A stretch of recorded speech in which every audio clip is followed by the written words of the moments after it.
let me quickly get your thoughts on this one, Dr. Anoniju. The APC have criticized your party that you're sore losers. Look, you've been defeated. Why don't you just accept it? But you said that you are going to court. That's what your party has said.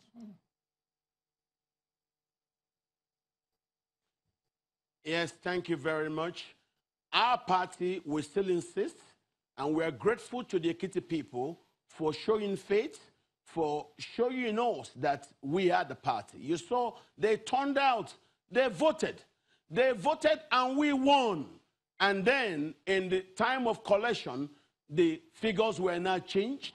Well, you could just see, it's also plain, it wasn't even properly done. They just put 1 and 9 in front and then publish the figure so that they can go and start playing with it. Thank God the Supreme Court has ruled that you can only win an election with the results from the polling booth. And we have those things.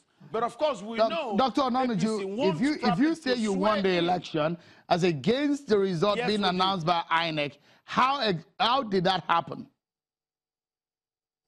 We won the election, but in announcing the coalition of INEC, the police, and the army now announced a different result, which is not representational of what actually happened in the field of the elections. Congressman, is that what happened? That what played out? If the PDP is saying they won this election, is it that their mandate has been stolen or what? You know, I want to tell the PDP guys to wake up and smell the coffee. They lost that election big time.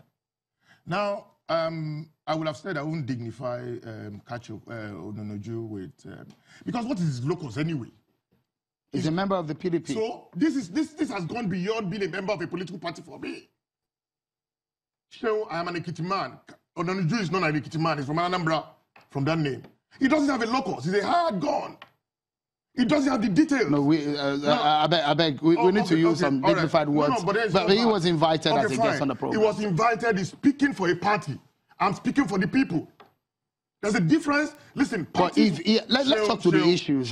Congressman, let's talk to the issues. He did say that the election was rigged. I'm coming to it. No, you're not allowing me to speak now. Go ahead. You gave him all of the time. Go ahead. Right. Number one, what is his locals? Everything he's saying to us and to Nigerians tonight, that them say, was it there? He's talking about defending. Everything he's saying is an articulation for a party. I speak about a people that I am a part of. The blood of Ekiti runs in me, it doesn't run in him. The blood of Ekiti doesn't run in the PDP. It doesn't run in the APC. It runs in an Ekiti man.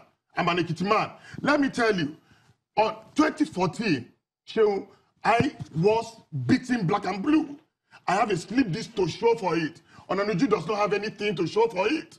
In 2018, 44 years later, we pulled it with a margin of 19,000. And I'm quick to admit to you that Dr. Peter Adele-Fayoṣe pulled all of that for candidate Eleka. Eleka has 4 years of political, background in that state.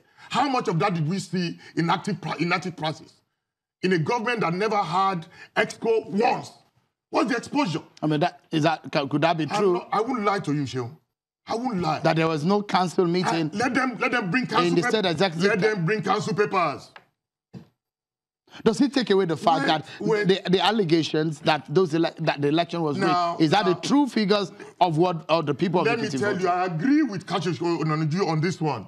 Supreme Court has ruled that results would come from the polling units.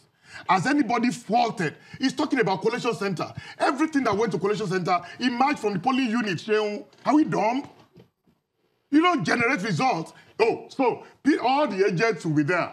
And then one brave man who has the temerity will wake up and then go and put one. Is that possible? Media, there. Police, there. INEC, there. SSS, there. And then one man, one agent will go and put, these guys can't just deal with the defeat. The truth of the matter is that Dr. Peter Adele-Fayoṣe was on this show, and he had said so many things about how he had Ekiti on lockdown. And it's turned out that those guys wanted to be free. So it's a new era now in Ekiti. The Leviathan just lost in his game. The demagogue just lost in his game. And it's not easy to accept it. It's difficult. Are you guys in the APC ready for a vendetta? What vendetta? We're all Ekiti people. I'm too sure Dr. Fahimi, wherever he is right now, he has moved beyond July 14. I can say that for Dr. Fahimi. He has moved beyond July 14. And the only one breath he has going through his mind right now is how to get Ekiti back and Ekiti back working. Have you reconciled with him now? Because I know things were not really straight with both of you before the election. Listen, we didn't have a personal fight. But you had issues. Wait, what happened was, and I'd explained that so many times, it's a case of sons, members of the same family. Our grandfather has a house. And then there was a reason for us to begin to think of who will stay in the master bedroom. But we were faced with erosion that was going to take away the whole of the house. So it now didn't matter who would stay in the master bedroom if the whole of the house had been taken and washed away. So you are going to work together with him now? Oh, absolutely. I worked well for the party. I worked for him. Listen, don't forget, in 2014, 4 years away, I worked for this same candidate. I sold it. If I had been the brand manager of the product before, it wouldn't be difficult for me to sell the product again. Congressman, let me allow Dr. Ononuju to come in here. A lot has been said about how the Ekiti election will be a litmus test for 2019. For your party, is a true test, isn't it? How does your party look now after this defeat, Dr. Ononuju? Well, we are very happy. Again, I would like to tell the Honorable that I'm a Nigerian. On the day of the election, I was in Ekiti. My son is at Afe Babalola University. I came in, I saw him, and I did notice on the ground what happened. And I'm very happy and grateful to Ekiti people for voting for us. And a lot of the farmers told me their private fears. They don't want their land ceded to herdsmen. And I understood why they came en masse and voted for us. So that they can now rewrite it and he will just lose his mind telling me I'm not an Ekiti son, forgetting that I put money into Ekiti State, that I'm a Nigerian, that injustice anywhere in Nigeria is a threat to justice everywhere in Nigeria. If I speak about Nigeria's democracy and the attempt by some people to distort and undermine it, that is the right thing to do.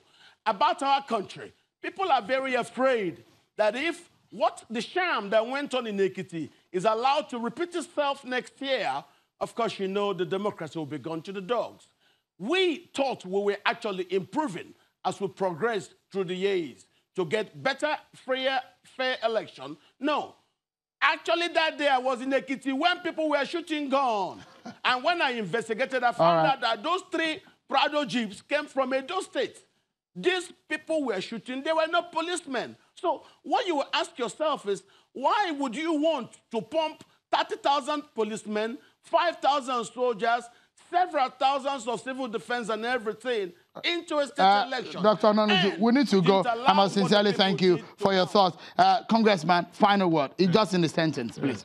Well, I don't think all of those claims are correct. There's no way Dr. Fahimi is going to have to watch his kinsmen, his land, the land taking over. Everything, listen, we need to go now. Oh, my word. Anyway, what I'm going to say is that PDP had better just decide to deal with this matter. They lost that election, they lost fair and square. They should smell the coffee. It's a new day in Ekiti and people are waiting. October 16, 2010, 2018 is real. Thank you. Then we're going to be moving to another phase, another chapter for our very dear My partner tonight on the program, Honorable Bimbo Daramola, a former member of the House of Representatives, a development economist, Dr. Ononuju, and a member of the PDP. Thank you so much, gentlemen, for your time on the program. That's our show for today, everyone. Many thanks for being part of it. I'm Sean Kimbale. Bye-bye.